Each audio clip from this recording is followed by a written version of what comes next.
Welcome back. You're watching Today. Now, we are expecting stage 5 load shedding throughout winter with little reprieve for cash-strapped South Africans. Now, most people can't afford a solar system or even an inverter to lighten that load. So what are some of the most cost-effective alternatives that are out there when a load shedding does hit? Let's take a look at those. So we did a bit of research in terms of the alternative ways in which you could keep the lights on in your home as well as stay connected when there is load shedding. So a gas stove can save you up to 30% of your electricity bill, but it can be quite expensive to buy. So another option would be a smaller gas stove, and you're looking here at about 600 to 3,000 Rand for a 1 or 2 plate. For your cell phone, you have the easy option of a power bank.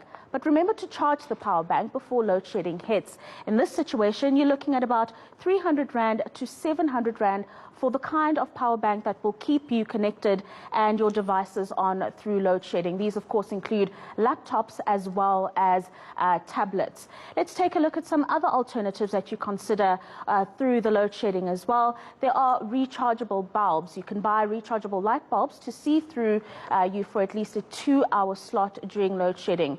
And for those working from home, a UPS is absolutely necessary, but they don't come cheap.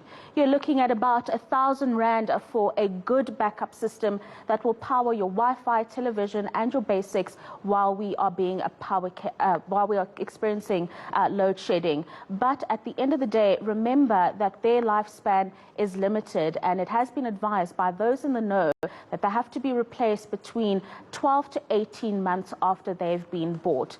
It might not be the best solution, but at least you have some light and some connectivity when you're experiencing that stage 5 or stage 6 load shedding, even stage 8 that's been warned by Eskom for the winter period. Now, families are forced to bury their loved ones quicker than before or pay hefty costs due to the rolling blackouts. Funeral parlors are struggling to keep their cold storages running during those power cuts, and this is one of the many impacts caused by the rolling blackouts on businesses and people's livelihoods. Metropolitan estimates that South Africans can pay up to 123,000 Rand in funeral costs alone. Executive Head of Client and Business Solutions at Metropolitan, Abulela Gazi, joins us in the studio to discuss this further. Thank you for your time this afternoon. And I mean, you've just seen there, we're talking about alternatives to the blackouts because this seems to be a reality that's going to stay with us for a very long time. For the context for our viewers, give us a sense of what the funeral industry is currently going through when it comes to the blackouts and how they're able to navigate them, if at all. Sure. I think the first point that you mentioned, which is unfortunate, is the fact that this load shedding seems to be with us indefinitely. And it is having a material impact on businesses across South Africa. What we are seeing in the funeral industry specifically is that the load shedding is directly contributing to the increase in funeral costs across the board. If you think about a funeral parlor, you mentioned earlier on that they need to keep the bodies cool so that they don't decay very quickly. And so a lot of funeral parlors now are incurring significant additional costs to deliver a value proposition to customers that make sense. You can appreciate if you're a customer and you take your loved one to a funeral parlor, you want them to deliver the best service for you. You want them to protect and stop the decay of the body of your loved one. And therefore, they need the refrigerators to do that. They're spending thousands of rands on generators to keep the refrigerators on, and those thousands are then passed on to the consumer. So certainly we're seeing an increase in the price of funerals because of load shedding. Granted, load shedding is but an element. You could argue that load shedding is a material element currently, but there are other reasons why we're seeing increases in funeral costs, specifically the economy, economic factors, rising fuel prices, rising inflation, rising interest rates, and all of those contribute to the price of these funerals. And lastly, what we've seen is culturally, despite the fact that COVID, we saw a lot of families having smaller funerals, a lot of families kind of prioritizing just kind of loved ones, not the broader communities.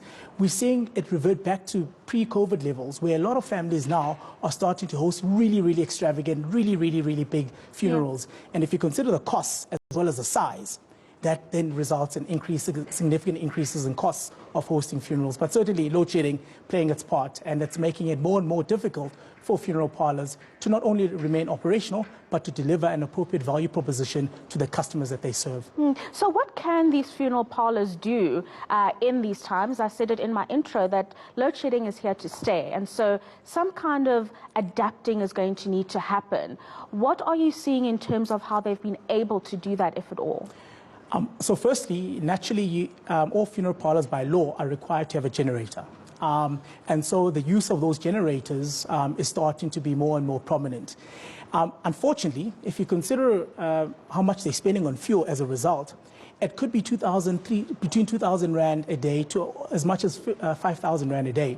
And in a month, that's a substantial cost. So we're seeing a lot of funeral parlors utilizing these generators on an ongoing basis. And you'll appreciate the generators were more for backup, whereas now they're becoming more of a keep the lights on for 12 hours. And so these generators weren't designed, when the funeral parlor purchased the generators, it wasn't to purchase the generator for prolonged outages, but more for when there's a blackout here and there.